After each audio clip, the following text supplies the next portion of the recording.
The first thing I noticed was the silence. Not the peaceful kind, the wrong kind.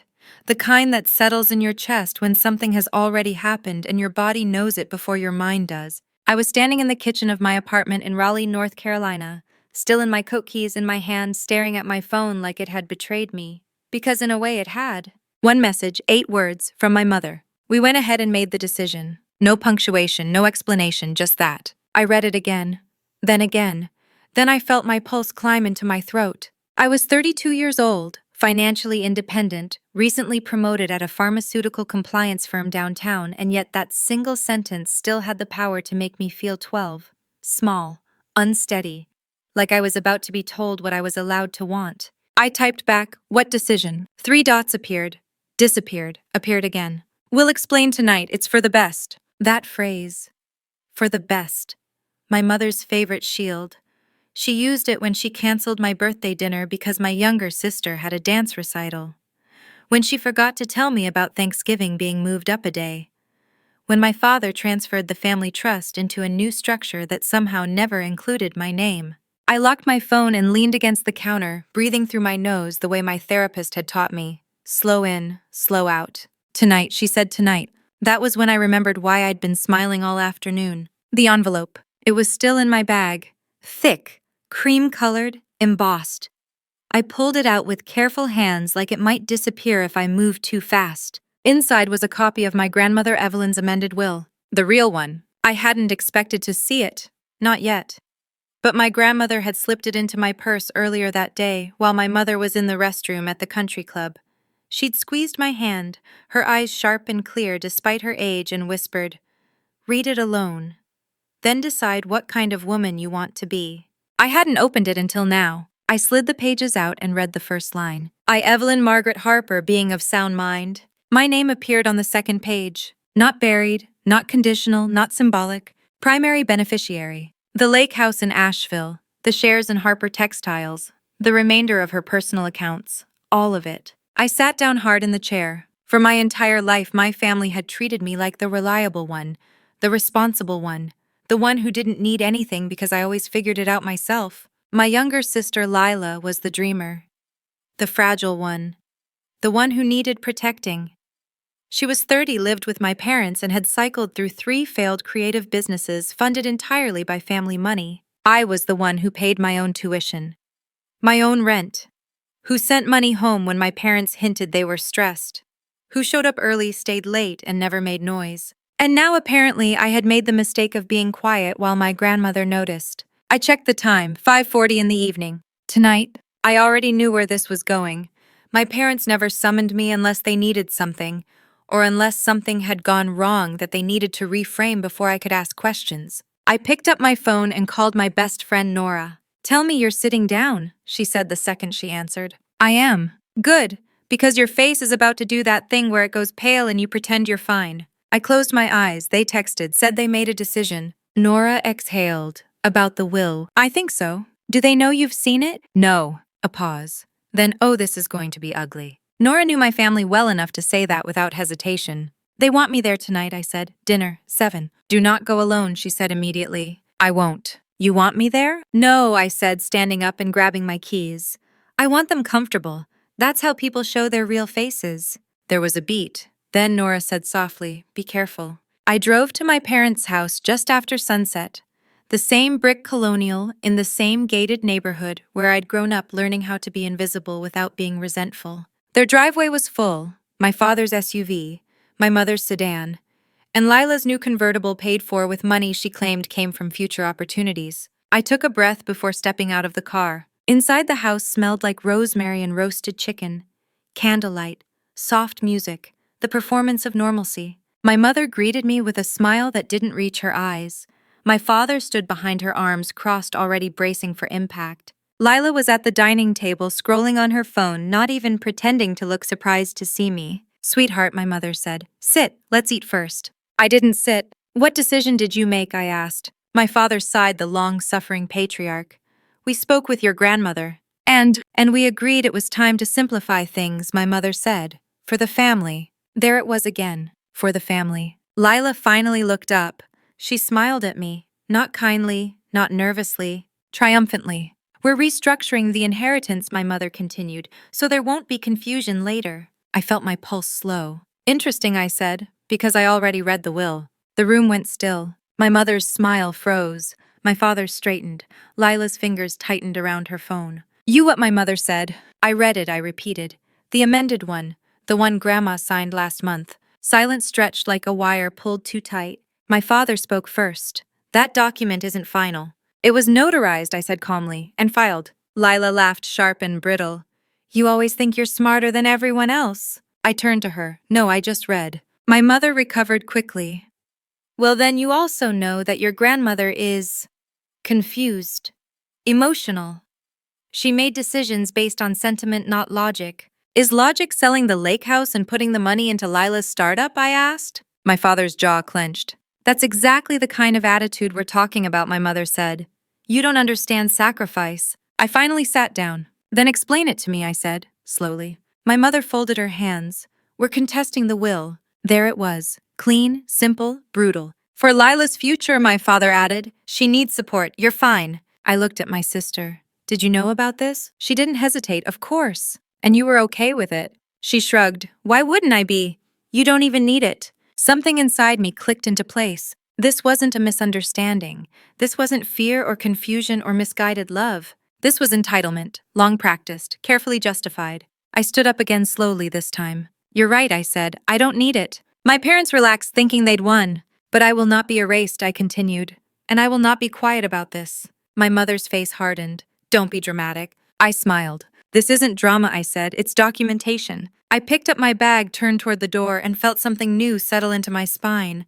Not rage, not grief. Resolve. Behind me, my father said my name. I didn't turn around. Because for the first time in my life, I wasn't walking away to keep the peace. I was walking away to change the ending. I didn't cry when I got back into my car. That surprised me. For most of my life, my emotions had arrived late like a storm that waited until I was safely alone before breaking. I cried in showers, in parked cars, in quiet bathrooms at work where no one could hear me breathe too hard. But that night, as I pulled out of my parents' driveway and past the wrought iron gate I'd driven through 1,000 times, there were no tears. There was clarity, the kind that settles in your bones when a truth finally stops arguing with you. They had never planned to include me. Not really. All those years of you're so independent you don't need us. We're so proud of how self-sufficient you are. I'd worn those words like badges of honor. Proof that I was strong, proof that I was different. What they really were was permission. Permission for them to give everything to Lila and call it fairness. I drove until the neighborhood lights faded into commercial strips, then highways, then the dark stretch of road that always made me feel like I was leaving something behind. I didn't know where I was going. I just knew I couldn't go home yet. My phone buzzed. Nora. I answered without thinking. They're contesting it. Of course they are, she said. No shock, just certainty. Are you okay? I think so, I said, then after a beat I'm angry. Good. That stopped me, good. Yes, she said firmly. Angry is better than numb. Angry means you still believe you deserve better. I pulled into a grocery store parking lot and cut the engine. The silence rushed back in, but this time it didn't feel hollow. It felt full, charged. They said it's for Lila's future, I said, that I don't need anything. Nora laughed, but there was no humor in it. You've been funding their present for years. She wasn't wrong. I leaned my head back against the seat and stared at the roof. Images surfaced uninvited. Venmo payments labeled temporary, checks written quietly, covering gaps so no one else had to feel uncomfortable. My parents' mortgage scare, Lila's rent, Lila's failed candle business, Lila's photography phase, Lila's coaching certification, and always the same refrain, just until she finds her footing. She never finds her footing, Nora said, reading my silence like she always could, because they keep carrying her, and they expect me to be the ground. Yes. I closed my eyes. For the first time, I didn't argue with that truth. I need a lawyer, I said. There it was. The sentence that changed everything. Nora exhaled slowly. I know someone.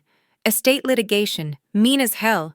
Brilliant. Send me her name. I hung up and sat there for a long moment before starting the car again. That night, I didn't go back to my apartment. I checked into a small hotel downtown, the kind with neutral art and blackout curtains and a front desk clerk who didn't know my name. I ordered room service I barely touched and spread the will across the desk, reading it again.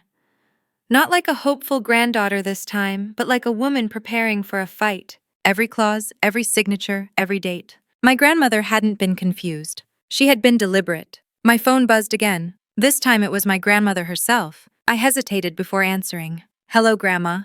Her voice was steady, calm, almost amused. "Did they tell you?" "Yes." "And did they tell you I already anticipated it?" My fingers tightened around the phone. "What do you mean?" "I mean, she said that I didn't raise you to be naive." I closed my eyes. "I knew your parents would try to undo it," she continued. "That's why there's a second letter. With my attorney. Dated before the amendment."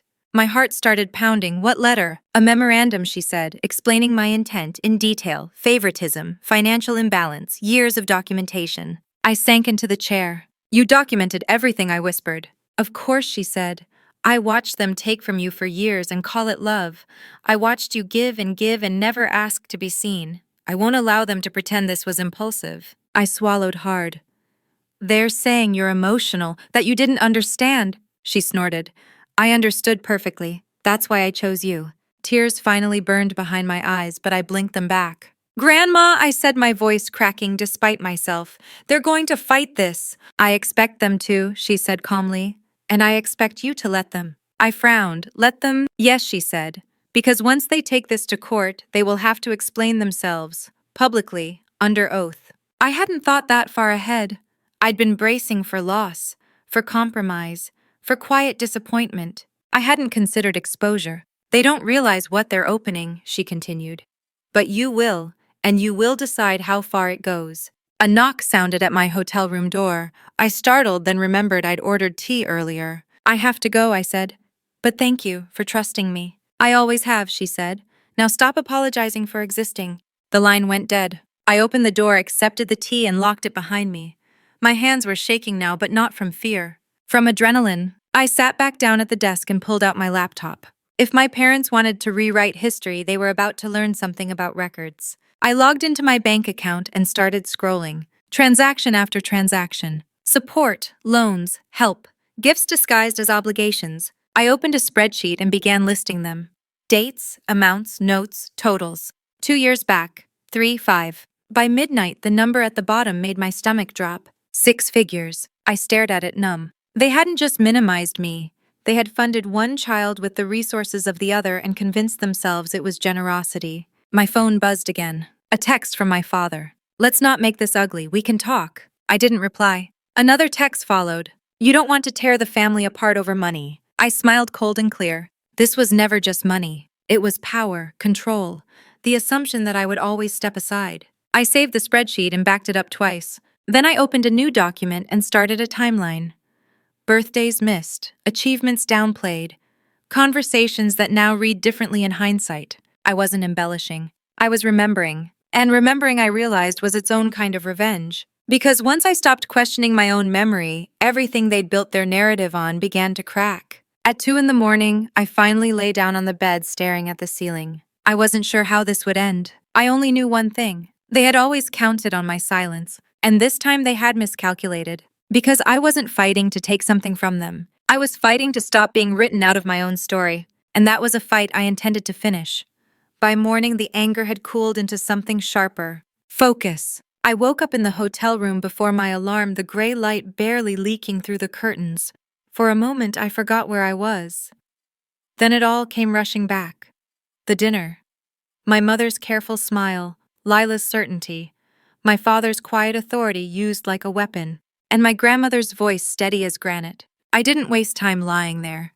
I made coffee using the little machine by the sink, the kind that tasted like cardboard, but did the job, and opened my laptop again. The spreadsheet stared back at me. 6 figures. I added a column titled Purpose and began filling it in one line at a time. Rent assistance, business loan, emergency, equipment, tuition supplement, wedding deposit that never led to a wedding. Another emergency that somehow always landed on me. I remembered each one. The phone calls, the guilt, the way my mother always framed it like a temporary favor that proved how much she trusted me. "You're the only one we can count on." That sentence had been a leash. I added another tab to the spreadsheet and labeled it Missed Milestones. I didn't have to think hard. The memories came fast once I stopped pushing them away. The promotion dinner my parents skipped because Lila wasn't feeling well. The graduation where they left early. The Christmas when my gift was a scarf still in the store bag while Lila opened a laptop. I typed steadily, not rushing, not dramatizing, dates, facts, what happened. This wasn't about proving I was hurt. It was about proving I wasn't wrong. At 9 in the morning, my phone rang. Unknown number. I answered anyway. "This is Dana Morales," a woman said. Her voice was calm, precise. "Nora suggested I call you." The lawyer. I sat straighter. "Yes, thank you for calling." "I've reviewed the summary Nora sent," she said. Inheritance disputes involving family favoritism are delicate, but they're not uncommon. "I don't want delicate," I said. "I want honest." There was a brief pause, then a quiet chuckle. "Good, because honest is all I do." We scheduled a meeting for the following afternoon, in person. When I hung up, I felt something close to relief, not because it would be easy, but because I wasn't alone in it anymore. I checked out of the hotel just before noon and drove straight to my grandmother's house. She lived in a modest place on the edge of town, nothing like the homes my parents liked to show off. The lawn was immaculate. The inside smelled faintly of lemon and old books. She was at the kitchen table when I arrived, reading glasses perched on her nose legal pad in front of her. "You look tired," she said without looking up. "I didn't sleep much." She finally met my eyes. "Good. That means you're awake." I smiled despite myself and sat across from her. She slid the legal pad toward me. On it were neat bullet points in her careful handwriting. Names, dates, transfers, conversations. "You've been keeping track," I said softly. "For years," she replied. "I hoped it wouldn't come to this, but I prepared for it." I swallowed. "They're going to say you were manipulated, that I influenced you," she snorted. "At my age, if someone managed to manipulate me, they'd deserve the inheritance." That broke the tension enough for me to laugh. "Listen to me," she said, leaning forward. "This isn't about punishing them, it's about truth. They've lived comfortably inside a story where you are fine, Lila is fragile, and everything they do is justified by that imbalance. Court has a way of stripping stories down to facts." I nodded. "They've already asked me not to make it ugly." She smiled thinly. People who benefit from silence always say that. I spent the afternoon with her scanning documents, making copies, organizing files, bank statements she'd requested years ago, notes she'd taken after conversations with my parents, where they'd openly admitted leaning on me financially. "She doesn't mind," my mother had once said according to my grandmother's notes. "She's so capable. Capable enough to be used." By the time I left, the sun was dipping low again and my head was full. I didn't go home right away. Instead, I drove past my parents' neighborhood. I didn't stop. I didn't slow down. I just looked. The house stood there unchanged, lights on, curtains drawn, safe in its certainty that it had always been right. For the first time, it looked smaller. That night, my mother called. I let it go to voicemail. Her message was sweet, almost pleading. "We're worried about you. Please don't let outsiders turn this into something it doesn't need to be." Outsiders. As if truth were a contaminant. My father followed with a text. "You're being emotional. This will hurt everyone." I typed a reply, deleted it, typed another, deleted that too. Then I wrote, "Please direct all further communication through my attorney." I didn't have one officially yet, but the boundary mattered more than the technicality. The typing bubbles appeared almost instantly, then vanished. Silence. The next day at work, I moved through meetings like a ghost, smiled when required, took notes, hit deadlines, but underneath it all, something had shifted. I wasn't performing anymore. At lunch, I ate alone in my car and reread Dana Morales' email outlining what she'd need from me. Financial records, written communication, witnesses. Witnesses. I thought of my grandmother, of my aunt on my father's side, who had quietly distanced herself years ago, of my cousin who'd once joked that I was the family ATM. I realized then how many people had seen this. They just hadn't said anything. That evening, Lila texted me, "You're really going to do this?" I stared at the screen. "Yes," I typed back. "I am." There was a long pause. "Then you're ruining everything." I smiled sadly. "No," I thought. "I'm just refusing to hold it together alone anymore." I set my phone down and opened my laptop one last time that night. I added a new document. Title: "What I Will No Longer Accept." I didn't know if I'd ever show it to anyone, but as I started typing, I felt something settle inside me. This wasn't revenge yet. This was preparation. And for the first time in my life, I wasn't bracing for disappointment. I was bracing for impact, because once the truth started moving, there would be no stopping it. And I intended to stand exactly where it landed. The law office smelled like coffee and old paper, the kind of place where things were decided quietly and permanently. Dana Morales didn't waste time on pleasantries. She shook my hand once firmly, then gestured for me to sit across from her desk.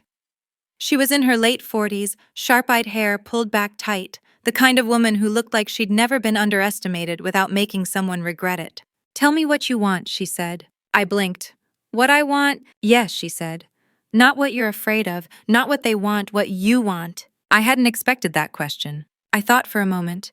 The old version of me would have hedged, would have said something reasonable, peaceful, fair. "I want the truth on record," I said finally.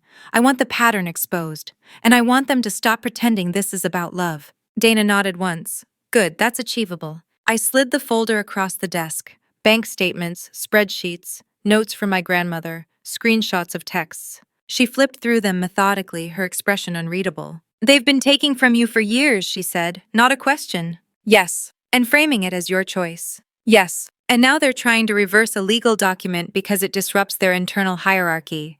I exhaled slowly. "That's exactly it." She leaned back. "Here's what happens next. They file to contest the will. We respond. Discovery begins.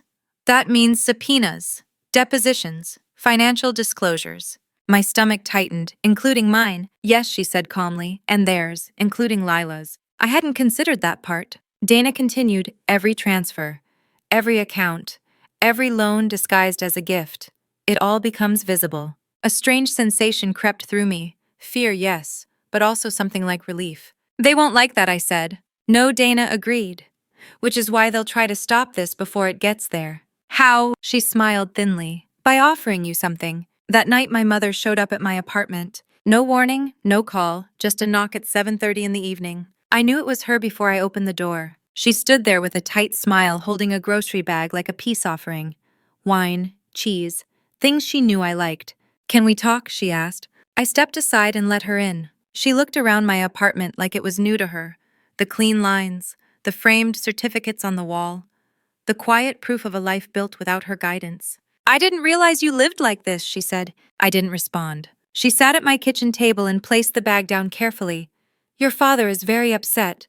"I'm sure he is. He feels blindsided," she continued. "We both do." I poured myself a glass of water and sat across from her. "You weren't blindsided, you just didn't expect resistance." Her lips pressed together. "We expected you to talk to us first." "I tried," I said, "for years." She sighed, the practiced martyrdom slipping into place. "You don't understand how much pressure we've been under." I looked at her steadily. "Explain it to me." She hesitated. "Lila is sensitive. She's always struggled." "And I didn't." She waved a hand. "You were strong." No apology, no acknowledgement, just the same old script. She reached into her purse and pulled out an envelope. "We can make this right," she said softly. "Without court." I didn't touch the envelope. "What's inside?" I asked. "A settlement," she said. "A lump sum, enough to show good faith." "And the will?" I asked. She looked away. "We'd still contest it, but this would soften things." Dana's voice echoed in my head. "They'll offer you something." I smiled. "You're not offering good faith," I said. "You're offering hush money." Her head snapped up. "That's not fair." "It's accurate," I said calmly. "If I take this, you avoid discovery. You avoid explaining where the money went. You avoid answering why one daughter needed saving while the other funded it." She stood abruptly.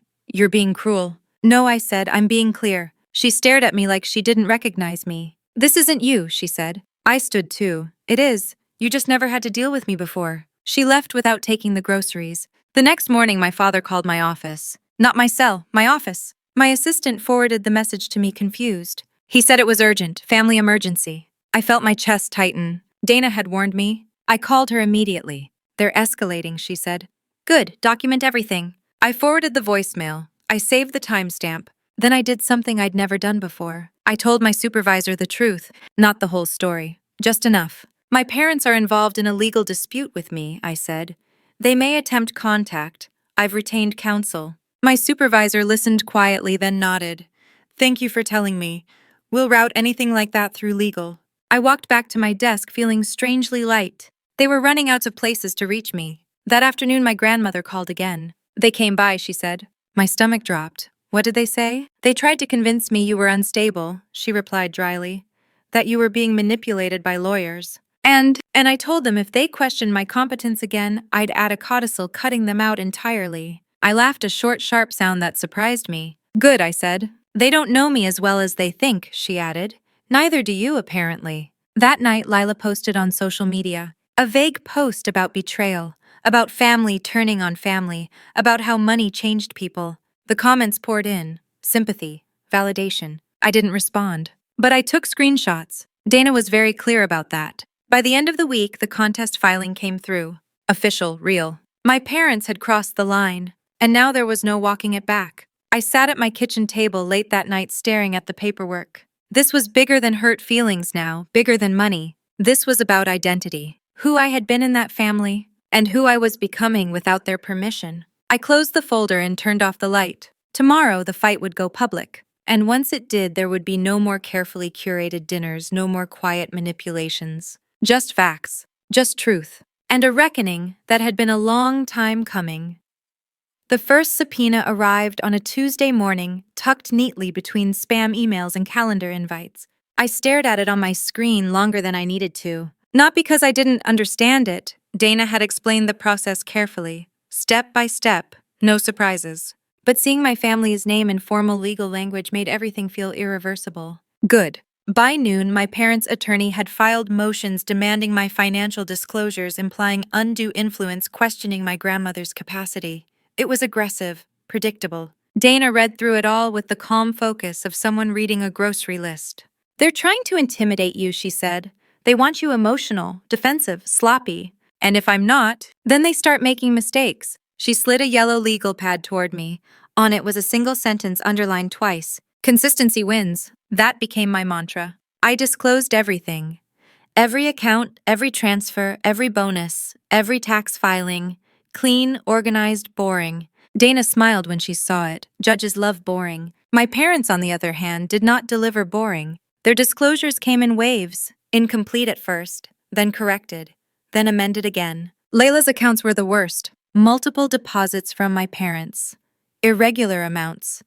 Business expenses that didn't align with any registered entity. Payments labeled consulting with no contracts attached. Dana leaned back in her chair when she saw it. This, she said, tapping the screen is where their narrative collapses. Meanwhile, the family narrative online was spinning fast. My mother stopped posting vague sadness and moved on to religious language. Forgiveness, unity, prayer. My father went quiet, which was more concerning.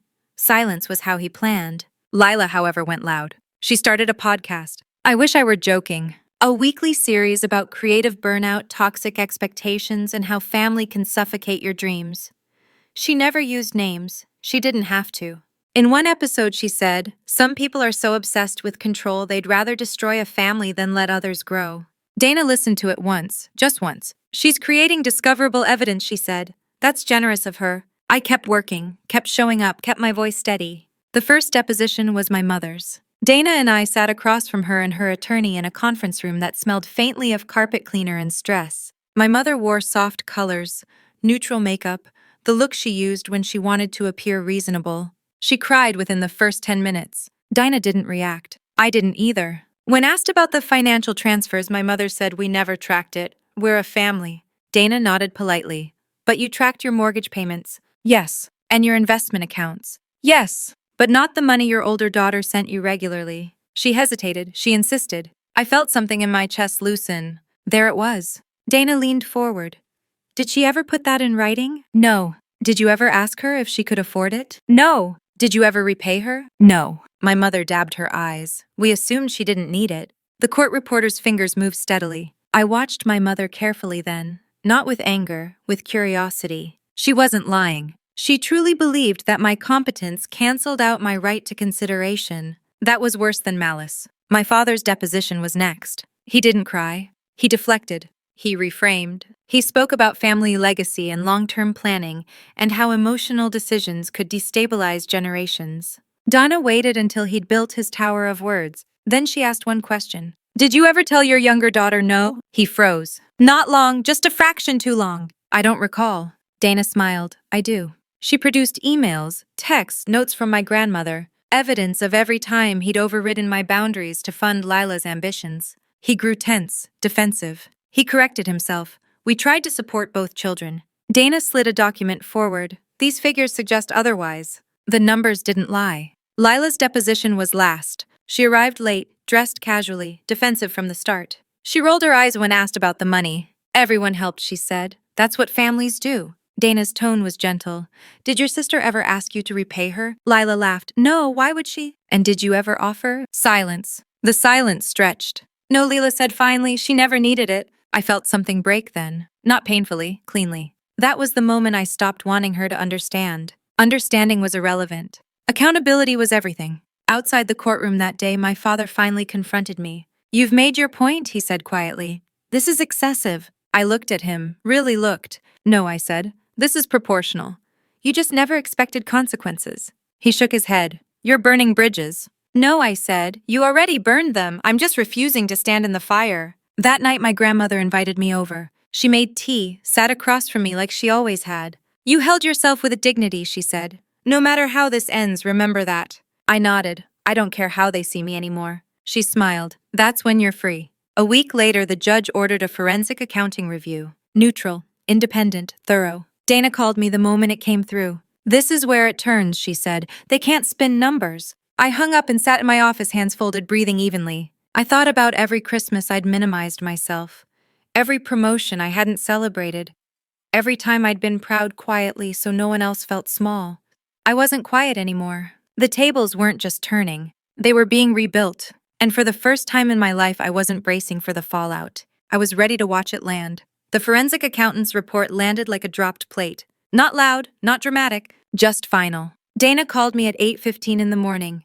I was already at my desk, coffee untouched, staring at an email I'd read 3 times without absorbing a word. We have it, she said. My spine went straight. How bad? A pause. Then worse than we expected, and cleaner than I hoped. That didn't make sense until she explained. The numbers were meticulous. Every transfer traced, every deposit cross-referenced, every so-called gift categorized. What my parents had framed as occasional help was revealed as a systematic funnel. Over a decade, money had flowed in one direction only, from me to them, from them to Lila. Not once did it reverse. Not once did anyone pause it. Dana sent the report over while we were still on the phone. I opened it slowly like it might bite. Total contributions from me, a number written out in full, no symbols, no abbreviations, enough to make my stomach hollow. Total contributions to Lila higher, much higher. And then there was the trust restructuring, the quiet shift of assets. The shell accounts used briefly, then closed. The timing suspiciously aligned with moments when my grandmother had pushed back. This isn't emotional favoritism, Dana said. This is financial misrepresentation. What does that mean, I asked. It means the court won't see this as a family disagreement anymore. They'll see it as an attempt to conceal asset diversion. I closed my eyes. For years, I'd wondered if I was exaggerating, if I was too sensitive, if I'd misunderstood generosity. The numbers told a simpler story. I wasn't wrong. At 10 that morning, my parents' attorney requested an emergency settlement conference. Dana laughed when she told me. They're panicking, she said. Good. What do they want to make it go away? The meeting was scheduled for the next afternoon. Neutral office, no press, no spectators. I arrived early, sat at the table with Dana. My hands were steady. My parents arrived together, not touching, not speaking. Lila came last, sunglasses on, jaw tight. No one hugged, no one smiled. Their attorney opened with conciliatory language. Family harmony, unintended consequences, desire to resolve matters quietly. Dana waited until he finished. Then she slid the forensic report across the table. The sound it made was soft, paper on wood. This is what quiet looks like, she said. The room changed. My mother's face drained of color. My father reached for the report, scanned the first page, then stopped. Lila scoffed. This is ridiculous. Dana didn't look at her. Your accounts are referenced on page 32. Lila flipped to it, eyes darting. Silence. My father cleared his throat. What are you asking for? Dana glanced at me. I spoke. I want the will honored, I said, in full. I want the diverted funds acknowledged. And I want a written admission entered into the record. My mother gasped. Admission of what? Of the pattern, I said. Of the favoritism. Of the financial dependency you created and maintained. That's humiliating, my father snapped. Yes, I said calmly. That's what accountability feels like. Their attorney tried again. Perhaps we can discuss a reduced... No, Dana said. We're past negotiating numbers. This is about narrative now. I watched my parents closely. They weren't angry. They were afraid. That was new. They asked for a recess. Left the room together. Lila followed, furious. Dana leaned toward me. "You're doing exactly right." I nodded. My heart was racing, but my voice had stayed level. That felt like victory already. They came back 20 minutes later. My father spoke first. "We'll withdraw the contest," he said. "We'll honor the will." My mother added quickly, "And we'll repay what we can." Dana raised an eyebrow. "What you can—" My father's jaw tightened. "Some of it's gone." "I know," I said. "That's why the admission matters." Lila exploded then. "This is insane. You're ruining my life." I looked at her. "No," I said. "I stopped funding it." She stood abruptly. "I can't believe you'd do this to me." I met her eyes. "I can't believe you let them." She left the room. The settlement took another hour, language refined, conditions specified, timeline set. When it was done, my parents looked smaller, older. As we stood to leave, my mother reached for me. I stepped back. "This doesn't mean forgiveness," I said quietly. "It means truth." She nodded, tears spilling. "I know." Outside, the air felt different, lighter. Dana walked with me to the elevator. "You were composed," she said. "That matters." "I don't feel triumphant," I admitted. She smiled gently. "Revenge isn't loud, it's corrective." That night I went to my grandmother's house. She listened as I told her everything. When I finished, she reached across the table and took my hand. "I hoped you'd never need this fight," she said. "But I'm proud you finished it." "Is it finished?" I asked. She smiled. "For them, maybe. For you, it's just begun." On my way home, my phone buzzed. A message from Lila. "You won, happy?" I stared at it for a long moment. Then I replied, "I didn't win. I stopped losing." I turned the phone face down and drove on. The road ahead felt open. And for the first time in my life, I wasn't walking away from my family empty-handed. I was walking forward with myself intact. The silence after the settlement was louder than the fight. No texts, no surprise calls, no carefully worded emails pretending nothing had happened. Just absence. For a week, my phone stayed quiet in a way it never had before. No family group chat, no updates about Lila's latest plan, no subtle requests disguised as concern. I hadn't realized how much space they took up in my head until they were gone. At work, people noticed the difference before I did. "You seem lighter," Nora said over lunch, studying me. "Like you're not bracing anymore." "I don't know who I am without them pulling at me," I admitted. She smiled. "That's the best part. You get to find out." That weekend, I went to the lake house. The Asheville property my grandmother had left me sat tucked between tall pines, quiet and patient, like it had been waiting. I hadn't visited in years. My parents always decided when it was convenient. Who could come, how long we stayed. I unlocked the door alone. Sunlight spilled across hardwood floors. The air smelled faintly of cedar and dust. It wasn't grand, it was solid. Mine. I walked through each room, slowly touching door frames, windowsills, the kitchen counter worn smooth by decades of use. In the back bedroom, I found an old photo album tucked in a drawer. Pictures of my grandmother, young and smiling. Of me as a child, perched on the dock, hair in uneven braids. No sign of my parents in most of them. She'd always seen me. I sat on the porch that evening, wrapped in a sweater, watching the water darken as the sun dipped low. For the first time since this began, I let myself feel the grief. Not just for the family I had, but for the one I'd hoped for. The mother who would defend me. The father who would say enough. The sister who would choose fairness over comfort. That family didn't exist. And it never had. Accepting that hurt more than the court battle ever could. The next morning, my grandmother called. "You went," she said, not asking. "Yes. Good. I want you to make it yours. Change what you need. Keep what matters." I found the photos. She laughed softly. "I figured you would." After we hung up, I started a list. Not of evidence, not of boundaries. Of wants. Things I'd postponed. Trips I'd talked myself out of. Joy I'd rationed. I booked a week off work. Planned a solo trip to the coast. Bought myself something expensive and unnecessary just because I could.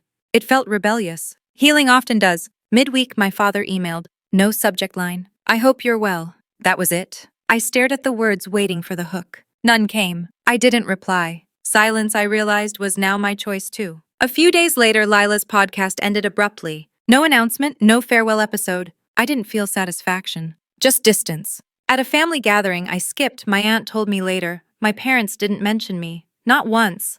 As if I'd been quietly edited out. The old me would have been devastated. This version of me felt resolved. One evening, alone in my apartment, I opened the document I'd titled What I Will No Longer Accept. I added a final line, being diminished so others can remain comfortable. Then I closed it. I wasn't building walls. I was building a life that didn't require defenses. The following Sunday, I invited my grandmother over. We cooked together, burned the first batch of bread, laughed like co-conspirators. You know, she said casually, people will tell you this was cruel. I know, and you'll believe them some days. I might. She looked at me over her glasses.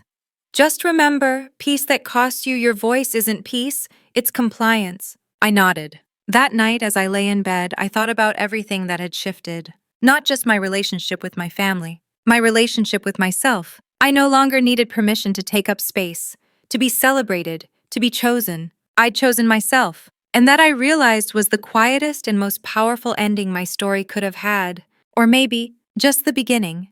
The first time I ran into my mother after everything it was at the grocery store. Not the dramatic kind of encounter you imagine.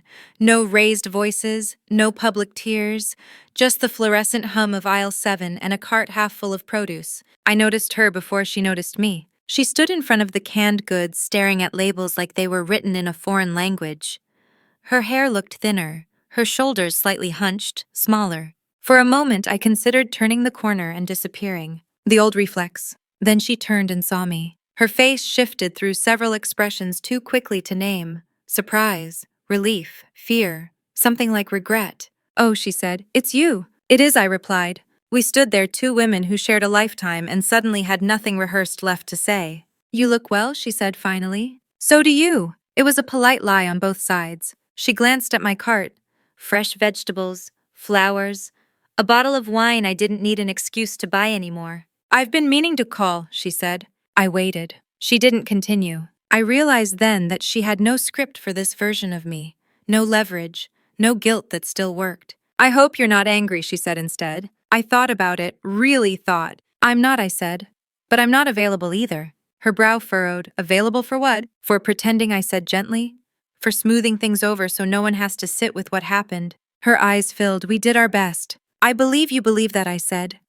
But belief isn't the same as truth. She reached out, then stopped herself. Take care, she whispered. You too. I walked away before she could say anything else. My hands were shaking when I reached the parking lot. Not from fear, from the strange ache of finality. Some doors don't slam. They just close quietly and never open again. That night I called Nora. I saw her, I said. And it didn't undo me, I said, surprised. I thought it would. Nora smiled through the phone. That's how you know you're past the center of it. The following weeks were about rebuilding in ways no one talks about. Not the dramatic kind, the subtle kind. I stopped over-explaining my choices, stopped apologizing for being busy, stopped volunteering myself as the solution to other people's problems. At work, I spoke up more, took credit when it was due, declined projects that drained me. No one pushed back. It turned out the limits I'd feared were mostly imaginary. One afternoon, Dana emailed me. Final filings are complete. Everything has been executed. Just like that. I stared at the message for a long time. This was the ending I'd been chasing for months, and yet what I felt wasn't triumph. It was space, room to breathe. I drove to the lake house again that weekend, this time with intention. I brought paint samples, furniture catalogs, a notebook filled with ideas. I claimed the back bedroom as my own, turned the old guest room into a study, left my grandmother's chair exactly where it was. Some things didn't need changing. On Sunday morning, sitting on the dock with a mug of coffee, I let myself imagine the future. Not as a reaction, as a choice. I thought about relationships, about how easily I'd accepted imbalance before, how familiar it had felt to be the giver, the fixer, the afterthought. I promised myself I'd never confuse familiarity with safety again. Later that day, my aunt called. I hope it's okay, I reached out, she said carefully. It is. I just wanted you to know. Some of us saw it, even back then. I swallowed. Why didn't you say anything? She sighed. Because families have gravity, and it takes courage to step outside it. We talked for a long time. It didn't heal the past, but it softened something sharp at the edges. That evening, as I packed to leave, I found another envelope tucked inside a book on my grandmother's shelf. My name written in her handwriting. Inside was a letter. Not about money, not about the will. About me. She wrote about the child who watched before speaking, the young woman who learned to survive by shrinking, the adult who finally refused to disappear. She ended with a single line, "You were never too much. They were simply unprepared for you." I cried then, not because I was broken, because I was finally seen without conditions. On the drive home, my phone buzzed. A notification from Lila's social media, a new post, a photo of her alone, caption starting over. I looked at it for a moment. Then I muted her, not out of spite, out of peace. That night, lying in my own bed, I realized something profound. The story wasn't about inheritance, or favoritism, or even betrayal. It was about permission, and I had finally stopped waiting for it. The next chapter of my life wouldn't be written in response to anyone else's expectations. It would be written slowly, intentionally, with room for joy. I turned off the light and smiled into the dark. For the first time, the quiet felt like mine. The first holiday came quietly. No group texts, no debates about dates or menus, no last-minute guilt disguised as tradition. Just a blank calendar and a choice. Thanksgiving arrived with a pale blue sky and the kind of crisp air that makes you feel awake just by breathing it in. I woke early out of habit, then laughed when I realized there was no schedule to keep. No one was waiting on me. I drove to the lake house again, this time with groceries and no plan. I cooked only what I liked, ate when I was hungry, took a walk after without checking the time. In the afternoon, I sat by the fireplace with a book I didn't finish and didn't feel bad about it. This was what peace looked like. Around dusk, my phone buzzed. Unknown number. I hesitated, then answered. It was my father. "I didn't think you'd pick up," he said. I almost didn't. A pause, the sound of him clearing his throat. "Your mother is having a hard time today." I closed my eyes. "I'm sorry," I said honestly, "but I'm not the solution." "I know," he said, and for the first time he sounded like he meant it. "I just wanted you to know, we're adjusting." Adjusting. That was the closest thing to accountability I was likely to get. "I hope you are," I said. He didn't ask where I was, didn't ask me to come over. Progress, however small. After we hung up, I stared into the fire for a long time. I felt sadness, but not the kind that pulls you backward. The kind that lets you move forward without dragging the past behind you. December came next. With it, invitations, work parties, friends hosting Friendsgiving and early Christmas dinners. I said yes when I wanted to, no when I didn't. I wasn't managing anyone's expectations anymore. Nora noticed. "You're different," she said one night over wine. "Quieter, but not in that old way." "I'm not shrinking," I said. "I'm resting." She raised her glass. To rest. At work, I was offered a leadership role I would have once talked myself out of. I accepted without hesitation. When my supervisor congratulated me, she said, "You seem more confident lately." "I stopped negotiating with people who don't listen," I replied. She smiled. "That'll do it." A week before Christmas, I received a card in the mail. No return address. Inside was a short note in my mother's handwriting. "We miss you, we're trying to do better." No demands, no guilt, just words. I sat with it for a while, then placed it in a drawer. Not everything needs a response. On Christmas Eve, I cooked dinner for myself and my grandmother, just the two of us. We ate slowly, talked about books, about the weather, about nothing important and everything that was. At one point, she reached for my hand. "This is enough," she said. "You know that now." I nodded. Later, as I drove home through streets lit with decorations, I passed families loading gifts into cars, children laughing, parents tired and smiling. For a moment, the old ache stirred. Then it settled. I wasn't missing out. I was choosing differently. The day after Christmas, I started therapy again. Not because I was falling apart, because I wanted to understand the patterns I'd lived inside for so long. In one session, the therapist asked, "What would it mean to you if your family never fully understood?" I answered without thinking. "It would mean I'm free." January arrived with clean lines and quiet mornings. I rearranged my apartment, gave away things I'd kept out of obligation, made space. One afternoon, while organizing files, I found the old spreadsheet. The numbers, the evidence, the proof. I didn't need it anymore. I deleted it without ceremony. That night, I dreamed of standing at the edge of the lake watching ice melt into water. No rush, no force. Just change. When I woke, I felt ready for something new. Not because I had something to prove, but because I finally believed I deserved more than survival. And that belief, quiet, steady, unshakable, was the real inheritance. The one no one could ever contest. By February, the quiet had become familiar. Not empty, intentional. My mornings slowed down. I stopped reaching for my phone the second I woke up. I made breakfast instead of skipping it. I stood at my window with coffee and watched the city wake up, something I'd never allowed myself the luxury of before. I had spent years living as if my time were borrowed, as if I needed to justify taking up space. That urgency was gone now. One afternoon, while cleaning out a closet, I found a box I hadn't opened since my last move. Inside were old journals, folded letters, birthday cards from coworkers, programs from events my parents hadn't attended. Evidence of a life that had kept going even when I'd felt unseen. I sat on the floor and read through them slowly. In one journal entry from my mid-20s, I'd written, "I feel like I'm always waiting for permission to be happy." I closed the book and let the words settle. Permission had been the theme of my life. Permission to rest, permission to celebrate, permission to want more than what I'd been assigned. I didn't need it anymore. That realization changed how I showed up everywhere. At work, I spoke plainly. I didn't soften my opinions to make them easier to swallow. When someone interrupted me in a meeting, I waited until they finished and continued exactly where I'd left off. No apology, no explanation. People listened, not because I was louder, but because I believed myself. Outside of work, I let friendships deepen without performing.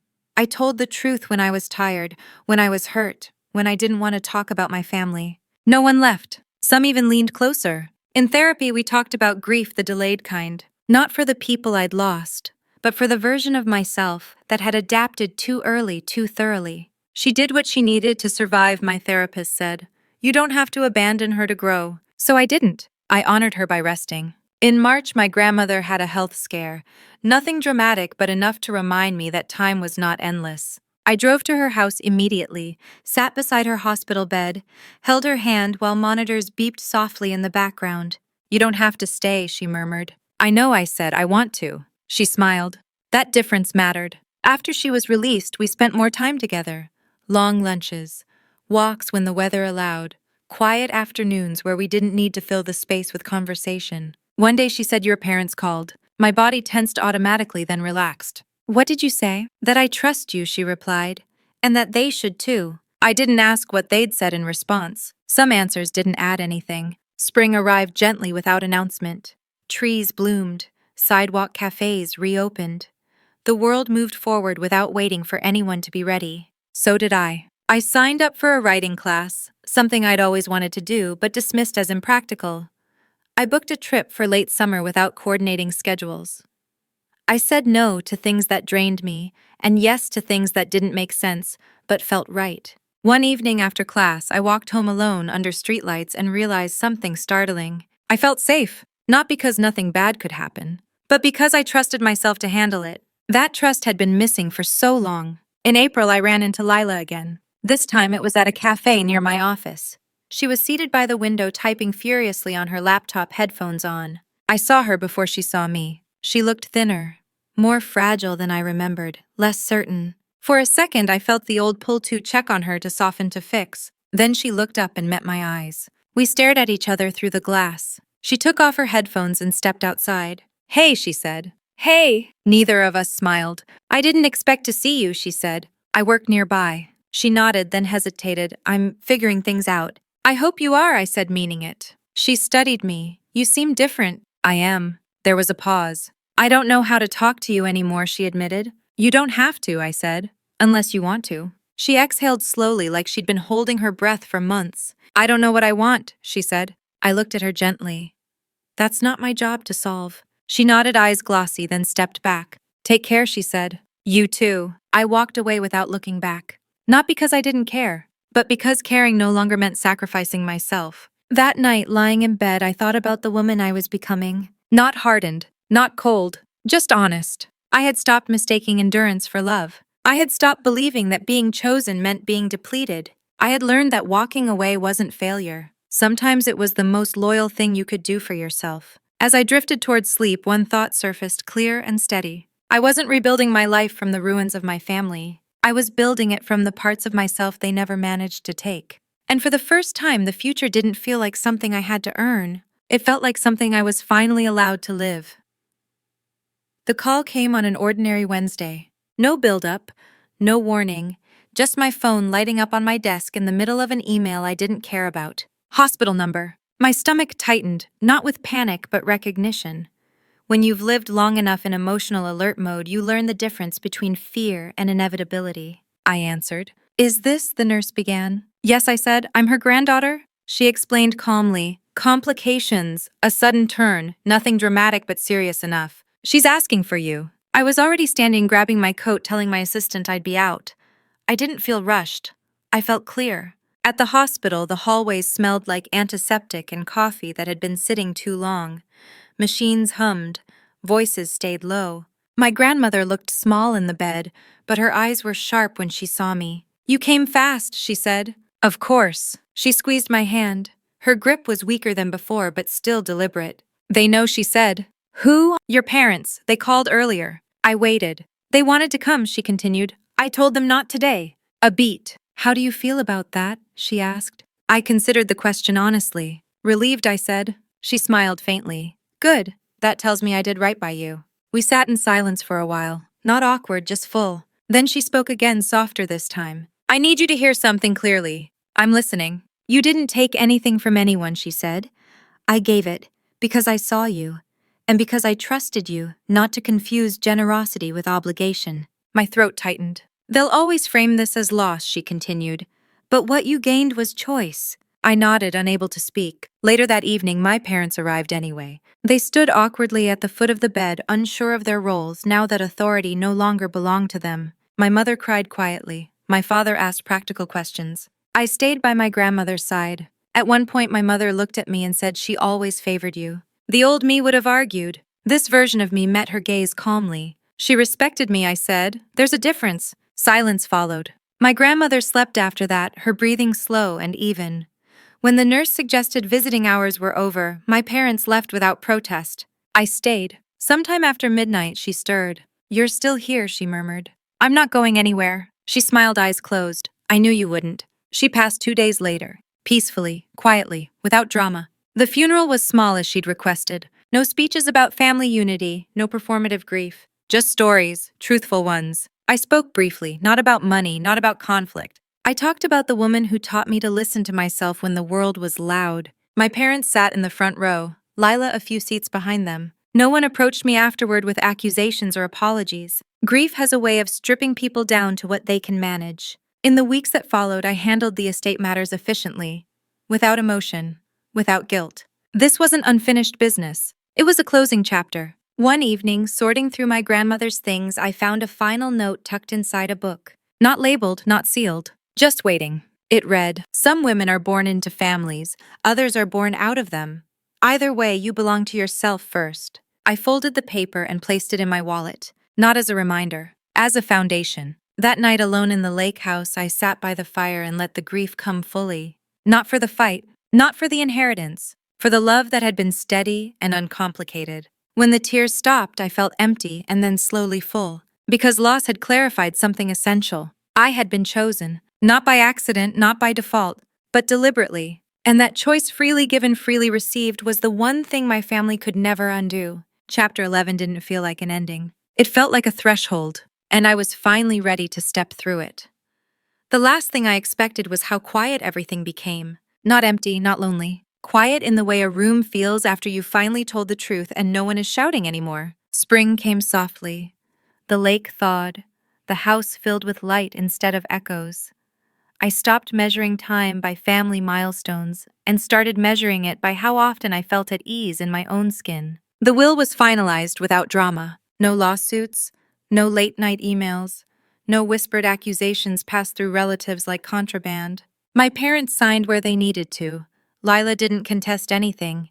Whether that was growth or exhaustion, I didn't care anymore. Peace doesn't require understanding. It only requires distance from harm. I moved permanently to the lake house, not as an escape, but as a decision. I repainted the walls, changed the locks, bought furniture that felt like me, not like something chosen to impress guests who never stayed long enough to notice. For the first time in my adult life, my home didn't feel provisional. At work, the promotion became permanent. My name appeared on doors, on meeting agendas, in rooms where decisions were made instead of explained. One afternoon, after a long presentation, a woman I barely knew stopped me in the hallway. "I heard your story," she said carefully. "About your family." I waited. "I walked away from mine 10 years ago," she added. "Best decision I ever made." I nodded, no details needed. We smiled at each other like survivors passing on a bridge. In May, my mother asked to meet for coffee. Just coffee, public place, 1 hour. I considered it. Then I declined. Not out of anger. Out of clarity. I didn't owe access to people who had finally learned to behave only after consequences taught them how. Boundaries aren't punishment, they're information. I sent a short message instead. I hope you're well. I'm not ready for contact. Please respect that. She replied once, I understand. Whether she truly did was no longer my responsibility. That was the quietest revenge of all, living well without needing them to witness it. On my birthday, I spent the day alone by choice. I hiked early, ate lunch overlooking the water, took a nap without setting an alarm. That evening, I lit a candle and made a wish. Not for forgiveness, not for reconciliation, for continuation, for the life I had built to keep unfolding without interruption. A week later, I received one last letter, from Lila. It was short. No excuses, no rewriting history. Just this: I didn't know how much of myself I was losing by letting them use you. I'm trying to figure out who I am without that now. I hope you're okay. I didn't respond. But I didn't tear it up either. Some things can be acknowledged without being reopened. In July, I hosted a small gathering at the lake house. Friends, colleagues, chosen family. People who showed up without expectation and left without taking pieces of me with them. At sunset, we sat outside with glasses raised, laughter drifting across the water. Someone asked how I ended up there. I smiled and said I stopped begging to belong where I was only tolerated. No one asked follow-up questions. They didn't need to. Later that night, after everyone left, I stood alone on the dock. The water was still. The moon reflected clearly, unbroken. I thought about the girl I used to be. The one who thought love was something you earned by being agreeable, by being useful, by being quiet. She deserved better. I whispered that into the dark, not as regret, but as recognition. The story didn't end with a courtroom victory. It didn't end with public apologies or dramatic confrontations. It ended with something much rarer. A woman choosing herself without needing permission. If you're listening to this and you recognize yourself somewhere in these chapters, if you've been minimized, dismissed, quietly erased by the people who were supposed to protect you, hear this clearly. You are not too sensitive. You are not ungrateful. You are not wrong for wanting dignity. Sometimes revenge isn't about exposing them. It's about outgrowing the version of you that believed you needed their approval to exist fully. If this story resonated with you, share it. Leave a comment with the part that hit closest to home. And if you want more stories like this, stories about karma, justice, and the quiet power of self-respect, subscribe. Because the most powerful endings don't come with explosions. They come with peace. And peace, once claimed, is something no one can ever take from you again.